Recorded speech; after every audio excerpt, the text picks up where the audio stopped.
حج میں لگتے ہیں، ایسا نہیں ہے کہ ایک آدھے دن کا کام ہے کہ بندہ حج کر کے واپس آ جائے۔ اب ہم آتے ہیں عمرے کی طرف۔ عمرے میں پہلا کام ہے احرام باندھنا۔ احرام سے مراد ایک ہے مرد کا احرام، دوسرا ہے عورت کا احرام۔ احرام سے مراد ہے دو چادریں مرد کے لیے، ایک چادر اپنی تہبند یا شلوار کی جگہ پر باندھے گا، چادر جس طرح مرضی آپ باندھ سکتے ہیں، کوئی پابندی نہیں، چادر اس طرح دو چادریں، سفید ہو جائیں تو بہتر ہے، وگرنہ دوسرے کلر کی بھی چل سکتی ہیں، کوئی ایسی پابندی نہیں ہے۔ اور دو چادریں ہوں، ان کو سلائی کر کے ایک بنا لیا جائے یا ان کے کنارے جو ہیں وہ موڑ دیے جائیں سلائی کے ساتھ، کوئی ایسا مسئلہ نہیں ہے، کوئی ایسی پابندی نہیں ہے۔ صرف یہ ہے کہ آپ جسم کے مطابق سلا ہوا لباس جو ہے وہ نہیں پہنیں گے۔ اور میں کوشش کروں گا کہ یہ آسان سے آسان کر کے آپ کو بتاؤں یہ حج کے جو مسائل ہیں، کیونکہ مشکل کرنے والوں نے تو پہلے ہی بہت زیادہ مشکل کر دیا ہے، تو آسان کر کے تاکہ آپ کو یاد بھی رہے۔ تو احرام دو چادروں کا نام ہے کہ آپ نے دو چادریں باندھ لیں، ایک چادر نیچے اور دوسری چادر اوپر۔ ہاں، اس کے ساتھ جوتا، اب احرام کی کچھ پابندیاں ہیں۔ جوتا جو ہے وہ آپ کوئی بھی جوتا پہن سکتے ہیں، کوئی پابندی نہیں ہے، صرف ایک شرط ہے کہ آپ کے ٹخنے ننگے ہونے چاہیے جوتے میں۔ آپ نے بہت سارے لوگوں کو دیکھا ہوگا، حاجیہ عمرے کے لیے جاتے ہیں تو وہ کینچی پہنتے ہیں، ہر جگہ ایئرپورٹ سے لے کر مکہ میں جائیں اور جہاں بھی آپ جائیں گے تو وہاں ٹائلز لگی ہوتی ہیں، کینچی سے بعض اوقات پھسل جاتا ہے بندہ اور کوئی ٹانگ یا اس کا بازو بھی ٹوٹ سکتا ہے، لہذا کینچی جوتا جو ہے وہ پہننے کی ضرورت نہیں ہے، کوئی بھی جوتا آپ پہن لیں۔ ہمارے ہاں بعض لوگ جو ہیں وہ اس کی اجازت نہیں دیتے، وہ کہتے ہیں کہ پاؤں کا جو اوپر والا حصہ ہے نا یہ ننگا ہونا چاہیے، لیکن ان کی یہ بات درست نہیں ہے، صرف ٹخنے ننگے ہونے چاہیے۔ ہمارے محترم مفتی مبشر احمد ربانی رحمہ اللہ وہ فرماتے ہیں، مجھے ایک دفعہ انہوں نے یہ بات بتائی، کہنے لگے میں نے احرام باندھا ہوا تھا تو مجھے ایک بندہ آ کر کہنے لگا مولوی صاحب آپ کو نہیں پتا آپ نے احرام باندھا ہوا ہے اور جوتا آپ نے کیسا پہنا ہوا ہے؟ فرمانے لگے ٹھیک میں نے جوتا پہنا ہوا ہے، جوتے کو کیا ہے؟ کہتا ہے اوپر والا حصہ ننگا ہونا چاہیے۔ وہ فرمانے لگے ایسی کوئی بات نہیں ہے، تم غلط سمجھے ہو۔ کہنے لگا آپ کا نام کیا ہے؟ کہنے لگے مبشر احمد ربانی۔ کہنے لگا پھر ٹھیک ہے، پھر ہم آپ سے بحث نہیں کرتے۔ پتہ چل گیا نا کہ یہ تو خود بہت بڑے محقق اور عالم دین ہے۔ تو جوتا وہ پہنے کہ جس میں آپ ایزی ہوں، آپ کے لیے آسانی ہو، صرف یہ ہے کہ آپ کے ٹخنے ننگے ہونے چاہیے۔ یہ ہے مرد کا احرام۔ عورت کا احرام اس کا عام روٹین کا لباس، جس کلر کا مرضی ہو، کوئی پابندی نہیں ہے۔ ہاں، جو اوپر نقاب ہے اس سے آپ صلی اللہ علیہ وسلم نے منع کیا ہے۔ عورت نقاب سے مراد ہے کہ اس کا سلائی کر کے جسم کے مطابق نقاب جو ہے وہ سلایا گیا ہو، اور جو عورتیں عام طور پر یہ ناک پر باندھتی ہیں، اس سے نبی صلی اللہ علیہ وسلم نے منع فرمایا ہے۔ لیکن اس کا یہ مطلب قطعاً نہیں ہے کہ عورت پردہ نہیں کرے گی۔ سیدہ عائشہ رضی اللہ تعالیٰ عنہ بیان کرتی ہیں، حدیث میں ہے، فرماتی ہیں کہ ہم رسول اللہ صلی اللہ علیہ وسلم کے ساتھ تھے حج کے موقع پر، جب آگے سے مرد ہمارے قریب آتے تو ہم پردہ کر لیا کرتی تھی۔ تو یہ بعض لوگوں نے مشکلات پیدا کی ہے، وہ کیپ پہنا کر عورتوں کو اس کے اوپر سے پردہ لٹکاتے ہیں کہ چہرے کے ساتھ نہ لگ جائے، ایسی کوئی بات نہیں ہے۔ صرف نقاب باندھنا جو ہے یا ایک خاص سلائی کر کے نقاب استعمال کرنا، اس سے منع کیا گیا ہے۔ باقی وہ بڑی چادر لے لے یا عورتوں کے لیے رومالی ٹائپ ہوتی ہے وہ لے لے، اس کے ساتھ وہ پردہ بکل مار کے کر لے، یا جس انداز میں بھی پردہ جو ہے یہ شریعت کا ایک حکم ہے جو عام حالات میں بھی فرض ہے اور احرام کی حالت میں بھی فرض ہے، اس کی کوئی گنجائش نہیں ہے کہ وہ بے پردگی اختیار کرے۔ اب ہم آتے ہیں کہ احرام کی کچھ پابندیاں ہیں کہ ان پابندیوں کو لازمی طور پر اختیار کرنا پڑتا ہے۔ پابندیاں کیا ہیں؟ کہ جب آپ نے احرام باندھ لیا، احرام باندھنے کے بعد آپ خوشبو نہیں لگا سکتے، خوشبو احرام کے بعد نہیں لگا سکتے۔ احرام باندھنے کے بعد آپ ناخن نہیں تراش سکتے، احرام باندھنے کے بعد آپ بال نہیں کٹوا سکتے، وہ سر کے ہوں، مونچھوں کے ہوں یا جسم کے کسی بھی حصے کے ہوں، آپ بال نہیں کٹوا سکتے۔ احرام باندھنے کے بعد آپ گلوز نہیں پہن سکتے، دستانے استعمال نہیں کر سکتے۔ احرام باندھنے کے بعد آپ جرابیں استعمال نہیں کر سکتے یا موزے نہیں پہن سکتے۔ احرام باندھنے کے بعد آپ اپنے سر پر کوئی کپڑا، ٹوپی، پگڑی وغیرہ نہیں لے سکتے۔ احرام باندھنے کے بعد آپ جسم پر سلا ہوا کوئی لباس نہیں پہن سکتے، وہ پینٹ ہو، وہ شلوار ہو، وہ قمیص ہو، وہ بنیان ہو، وہ اس کے اوپر کوئی جیکٹ ہو، اس طرح کی کوئی بھی چیز ہو، یہ احرام کی حالت میں پہننی جائز نہیں ہے۔ رسول اللہ صلی اللہ علیہ وسلم نے ان ساری چیزوں سے منع فرما دیا ہے۔ عورت کے لیے پابندی، وہ دستانے نہیں پہنے گی اور نقاب نہیں باندھے گی، اور باقی وہ کچھ پابندیاں جو باقی ہیں وہ اس کے ساتھ ہی ہیں۔ اسی طرح احرام کی حالت میں آپ نکاح نہیں کر سکتے، نہ نکاح کروا سکتے ہیں احرام کی حالت میں۔ خشکی کا شکار نہیں کر سکتے احرام کی حالت میں، نہ اس میں آپ معاون بن سکتے ہیں، مددگار بن سکتے ہیں کہ کوئی شکار کر رہا ہو، آپ اس کو نیزہ پکڑا دیں، یا کوئی شکار والی چیز ہے آپ اس کو گن پکڑا دیں، آپ کسی بھی طرح اس کے ساتھ شامل ہو جائیں۔ تری والے شکار کی اجازت ہے، خشکی والا شکار نہیں کر سکتے۔ یہ ہیں احرام کی پابندیاں۔ کوئی رہ جائے گی تو پھر آپ سوال کر سکتے ہیں یا بعد میں اس کے متعلق پوچھ سکتے ہیں۔ خوشبو جو ہے وہ دونوں کے لیے ہے، باقی پابندیاں بھی ہیں، عورتوں کے لیے بھی ہیں جن کا میں نے ذکر کر دیا ہے۔ صرف لباس کی پابندی ان کے لیے نہیں ہے کہ لباس ان کا جیسا تیسا بھی ہو، اس پر کوئی پابندی نہیں، اوپر برقع بھی پہن لے اس پر بھی کوئی پابندی نہیں ہے۔ یہ ہے احرام کی کچھ پابندیاں۔ اب اس کے بعد ہے کہ آپ نے احرام کہاں سے باندھنا ہے۔ نبی کریم صلی اللہ علیہ وسلم نے 5 میقات مقرر کیے ہیں احرام کے لیے کہ آپ کے بغیر آگے نہیں گزر سکتے۔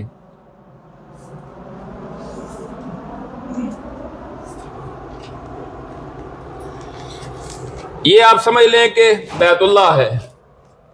اب اس کے 5 میقات ہیں رسول اللہ علیہ وسلم نے جن کا ذکر کیا ہے۔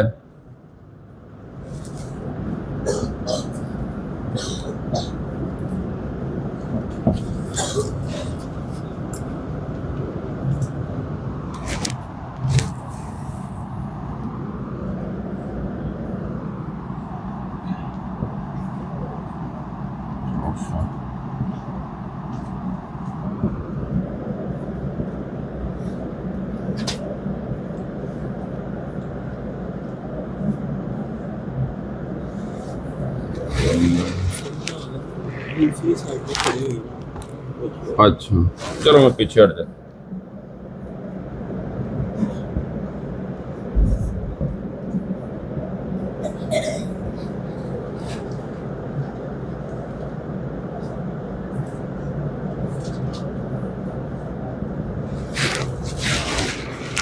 یہ جی 5 میقات ہیں کہ آپ بیت اللہ میں کسی بھی طرف سے آئیں گے تو ان مواقیت میں سے کسی میقات سے آپ گزر کر آگے جائیں گے۔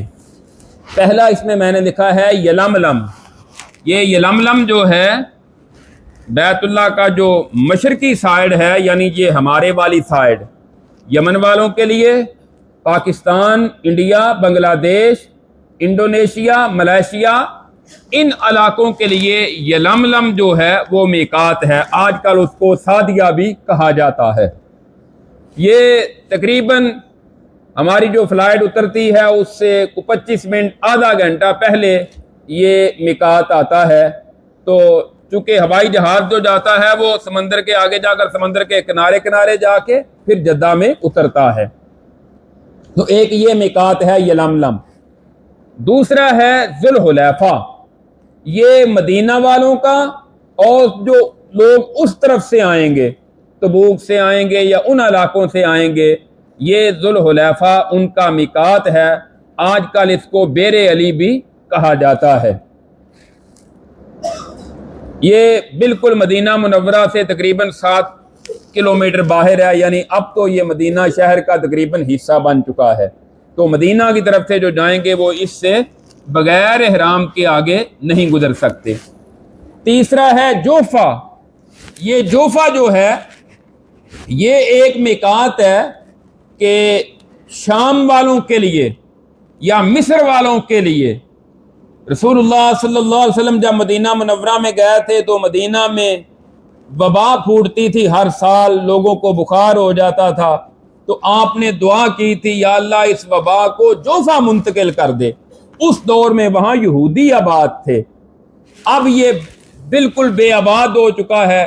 اس کے برابر جو ہے ایک علاقہ ہے جس کو رابق کہتے ہیں، وہاں سے لوگ احرام باندھ کر جاتے ہیں۔ چوتھا ہے ذات عرق۔ یہ اہل عراق والوں کا میقات ہے، جو لوگ عراق سے ایران سے جاتے ہیں ان کا یہ میقات ہے۔ اور پانچواں ہے قرن منازل، یہ ہے طائف والوں کا، طائف سے آگے ریاض، دمام، نجد کے علاقوں کے جو اس طرف سے لوگ آتے ہیں ان کے لیے قرن منازل ہے۔ یہ مکہ سے تقریباً کوئی 80 کلومیٹر کے فاصلے پر ہے اور طائف سے کوئی 15-20 کلومیٹر باہر ہے، یعنی اگر ہم طائف سے آئیں گے تو 15-20 کلومیٹر کے بعد یہ قرن منازل آئے گا اور اس کے بعد پھر تقریباً 80 کلومیٹر کے بعد مکہ مکرمہ آ جائے گا۔ تو یہ 5 میقات ہیں کہ جن سے گزر کر جا کر احرام باندھ کر ان مقامات سے گزریں گے، ان کے بغیر آگے نہیں گزر سکتے۔ ہمارا میقات یلملم ہے۔ 2 طریقے ہوتے ہیں، کچھ فلائٹیں جو شروع میں جاتی ہیں یہ ڈائریکٹ مدینہ جاتی ہیں، اور جو مدینہ جانے والے ہیں وہ یہاں سے بغیر احرام کے جائیں گے، وہ مدینہ سادے لباس میں جائیں گے، اور پھر مدینہ منورہ سے جب وہ مکہ کی طرف جائیں گے تو وہ ذوالحلیفہ سے جا کر احرام باندھ کر مکہ مکرمہ جا کر عمرہ کریں گے۔ اور جن کی ڈائریکٹ یہاں سے فلائٹ جدے کی ہوگی وہ یہاں سے احرام باندھ لیں گے۔ اب یہاں سے کہاں سے احرام باندھیں گے؟ ان کے لیے بہتر یہ ہے کہ رسول اللہ صلی اللہ علیہ وسلم نے احرام باندھنے سے پہلے غسل کیا ہے تو وہ اپنے گھر سے غسل کر لیں، کیونکہ ہمارے ایئرپورٹ پر اتنا کوئی وسیع انتظام نہیں ہے کہ جہاں جا کر آپ آسانی کے ساتھ غسل بھی کر سکیں، مشکل ہوتا ہے۔ اپنے گھر سے غسل کر لیں اور پھر ایئرپورٹ میں جا کر جو لاؤنج ہوگا وہاں آپ بیٹھیں، اور وہاں جگہ ہے نماز کے لیے تو وہاں آپ 2 چادریں باندھ لیں، وہاں وضو کر لیں اور 2 چادریں باندھ لیں، اور اس کے بعد آپ جہاز میں سوار ہو جائیں گے۔ اس کے ساتھ ہی کچھ باتیں ہوتی ہیں کہ جو ٹیکنیکل ہوتی ہیں اور تکنیکی بنیادوں پر ہوتی ہیں، ان میں سے 1-2 چیزیں تو یہ ہیں کہ آپ جب گھر سے ایئرپورٹ جاتے ہیں تو کوشش کریں کہ کم سے کم کھائیں پیئیں، زیادہ کھانے پینے سے اجتناب کریں۔ ایئرپورٹ پر بیٹھے رہے وہاں بھی کم از کم کھانا پینا جو ہے وہ استعمال کریں۔ پھر آپ جہاز میں سوار ہو گئے وہاں بھی کم از کم کھائیں، تھوڑی دیر کے بعد وہ آ جائیں گے، آپ کو پانی لا کر پیش کریں گے، پھر بوتل لے آئیں گے، پھر چائے لے آئیں گے، پھر آپ کو کھانا دیں گے۔ بندہ کہتا ہے 10-15 لاکھ روپیہ دیا ہوا ہے، پیسے تو پورے کریے نا، لیکن وہ نقصان اس کا کیا ہوتا ہے کہ پھر جب جہاز کے اندر واش روم میں جانا پڑتا ہے وہ بہت تنگ ہوتا ہے، وہاں آپ کا احرام بھی خراب ہو سکتا ہے اور جسم پر بھی چھینٹے وغیرہ پڑ سکتے ہیں۔ لہذا کوشش یہ کرنی چاہیے کہ آپ کو جہاز کے اندر ٹوائلٹ میں نہ جانا پڑے۔ میں تو کوشش یہ کرتا ہوں کہ پانی صرف لے لیتا ہوں ان سے، اور پانی اپنے پاس رکھ لیا، اور جب کو آدھے گھنٹے بعد منہ خشک ہوا تو 1 گھونٹ پانی کا بھر لیا۔ کھانا ہے تو بالکل ہلکا پھلکا تھوڑا سا آپ بس کھا لیں تاکہ گزارا ہو جائے، زیادہ نہ کھائیں پیئیں۔ یہ کچھ تجربے کی باتیں ہونی ہے جن کا شریعت کے ساتھ تعلق نہیں، لیکن آپ کو ان تجربات سے فائدہ اٹھانا چاہیے۔ آپ نے ایئرپورٹ سے 2 چادریں پہن لی، لیکن ابھی آپ کا میقات نہیں آیا۔ میقات کون سا ہے؟ جدے جائیں گے تو یلملم۔ اب آپ جہاز میں بیٹھ گئے، سردی لگی، آپ ان کو کہیں گے کمبل دے دو، وہ جہاز والے دے دیں گے، آپ اوپر بھی لے سکتے ہیں۔ آپ نے چادریں باندھی ہوئی ہیں لیکن ابھی آپ پر کوئی پابندی عائد نہیں ہوئی. پابندی جا کر تب عائد ہوگی جب آپ میقات پر پہنچیں گے. میقات پر پہنچنے سے کچھ دیر پہلے اعلان کیا جاتا ہے کہ آپ کا میقات قریب ہے، آنے والا ہے، لہذا جنہوں نے چادریں باندھنی ہیں وہ باندھ لیں، احرام باندھ لیں. وگرنہ آپ نے چادریں باندھی ہوتی ہیں تو آپ ذرا ریڈی ہو جائیں، اور جب میقات آئے گا تو پھر وہ اعلان کرتے ہیں جہاد میں. اگر تو سعودی ایئر لائن ہوگا تو پھر وہ عربی میں اعلان کریں گے اور انگریزی میں اعلان کریں گے، اور اگر ہمارا پی آئی اے یا فلائی جناب وغیرہ ہوا تو پھر وہ اردو میں بھی اعلان کرتے ہیں اور ساتھ انگریزی میں کرتے ہیں. بہرحال اتنا پتہ چل جاتا ہے کہ ہم میقات سے گزر رہے ہیں. اور سعودی ایئر لائن جو ہے اس کے تو طیارے ویسے سامنے سکرین بھی ہوتی ہے، بلکہ ہر سیٹ کے پیچھے بھی سکرین ہوتی ہے، اس پہ مکمل نقشہ آ رہا ہوتا ہے کہ اب ہم کہاں پہنچ گئے ہیں، اب ہمارا کتنا سفر ہو گیا، کتنے منٹ کا رہ گیا، کتنے کلومیٹر، اور ہماری ہائٹ اس وقت بلندی کتنی ہے. تقریباً 36,000 بلندی کے 36,000 فٹ بلندی کی جہاز پر اونچا جا کر اڑتا ہے. تو وہاں سب کچھ آپ نقشہ آپ کے سامنے آ رہا ہوتا ہے کہ ہم فلاں فلاں جگہ پہنچ گئے اور ہمارا میقات اتنا دور رہ گیا. سعودی ایئر لائن کے جہاز اچھے ہیں، ہمارے باقی کمپنیوں کے، بہرحال پی آئی اے کا بھی اچھا سسٹم ہے. تو آپ نے جب میقات آئے گا، اعلان ہوگا، اس وقت آپ نے احرام کی گویا کہ نیت کرنی ہے. رسول اللہ صلی اللہ علیہ وسلم نے جو الفاظ بتائے ہیں وہ آپ نے زبان سے بھی ادا کرنے ہیں. لبیک اللہم عمرہ، یا اللہم لبیک عمرہ، اے اللہ میں عمرے کے لیے حاضر ہوں. یہ کلمات آپ نے کہنے ہیں. لبیک اللہم عمرہ، یا اللہم لبیک عمرہ، اے اللہ میں عمرے کے لیے حاضر ہوں. یہ کلمات آپ نے کہہ کر اس کے ساتھ آپ نے اونچی آواز میں تلبیہ پڑھنا شروع کر دینا ہے. لبیک اللہم لبیک، لبیک لا شریک لک لبیک، ان الحمد والنعمت لک والملک لا شریک لک. یہ تلبیہ آپ نے پڑھنا شروع کر دینا، اور تلبیہ بلند آواز سے پڑھتے رہیں وقتاً فوقتاً. یعنی کچھ دیر آپ پڑھتے ہیں، پھر آپ تھوڑی دیر کے لیے ریسٹ کر لیتے ہیں، پھر آپ پڑھنا شروع کر دیں. یہ آپ نے مسلسل پڑھتے رہنا ہے. اور کب تک پڑھتے رہنا ہے؟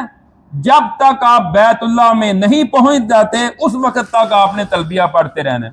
جب بیت اللہ میں پہنچ جائیں، طواف شروع کرنے لگیں، پھر آپ کا تلبیہ ختم ہو گیا.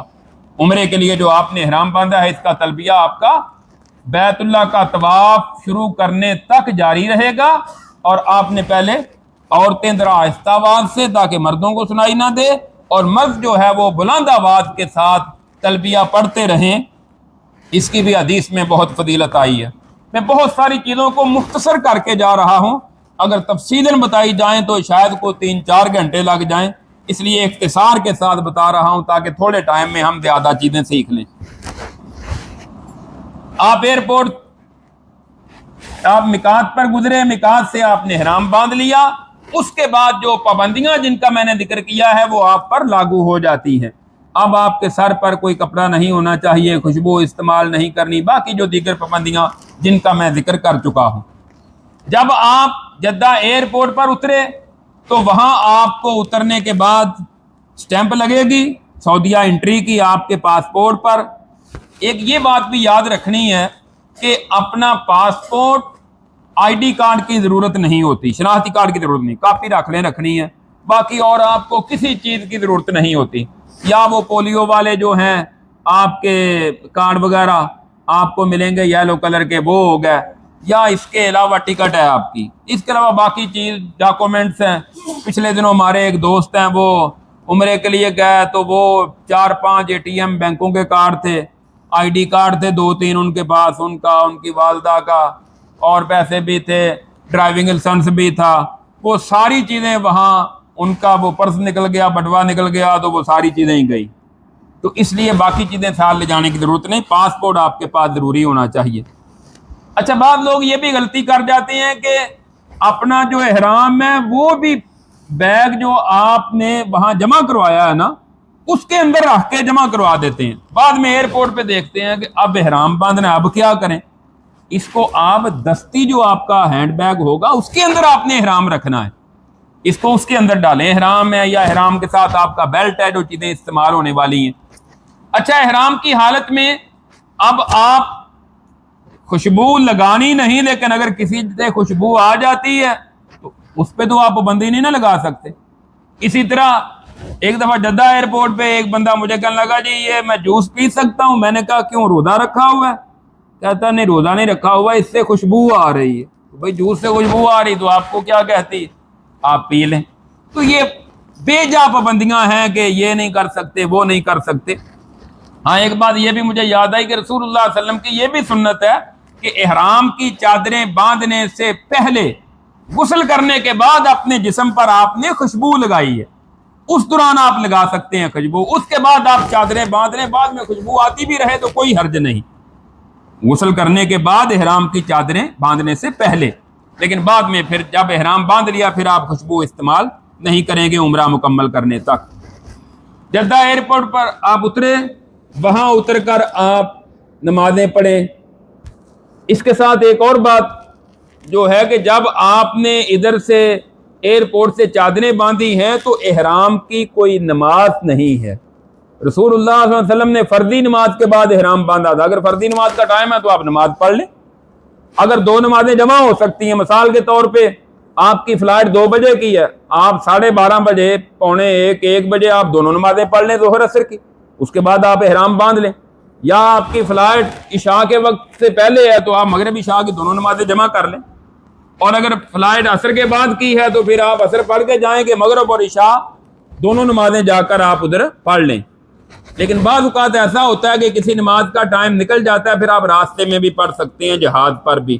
مثال کے طور پہ آپ کی فلائٹ ہے صبح 3 بجے کی، اب فجر کی نماز راستے میں آ گئی، 5 گھنٹے کی فلائٹ ہے، اب آپ جہاز میں نماز پڑھ سکتے ہیں۔ ظاہر ہے نماز تو آپ ضائع نہیں کریں گے۔ اس کا ایک طریقہ یہ بھی ہوتا ہے کہ بڑے جو جہاز ہیں ان کے آخر میں جا کر وہاں جگہ ہوتی ہے تو بندہ نماز پڑھ سکتا ہے۔ ہم نے کئی دفعہ وہاں پڑھی ہے، بلکہ جماعت بھی کروا لیتے ہیں، 5-6 بندے مل جاتے ہیں، اور بعض اوقات پائلٹ بھی ساتھ آ جاتا ہے، وہ بھی آ کر نماز، جہاز جو ہے وہ آٹو چل رہا ہوتا ہے، یہ نہیں کہ پائلٹ آگے پیچھے نہیں ہو سکتا، وہ ہو سکتا ہے آگے پیچھے، جہاز چلتا رہتا ہے تو پائلٹ بھی آ جاتا ہے، وہاں جماعت بھی کروا لیتے ہیں، یا آپ 4-5 احباب ہیں تو وہاں جماعت بھی کروا سکتے ہیں نماز کے لیے جہاز کے اندر۔ دوسری صورت میں نے ذکر کر دی کہ آپ دونوں نمازیں جمع یا پہلے کر لیں، جمع تقدیم کی صورت یا جمع تاخیر کی صورت، یہ حدیث سے ثابت ہے۔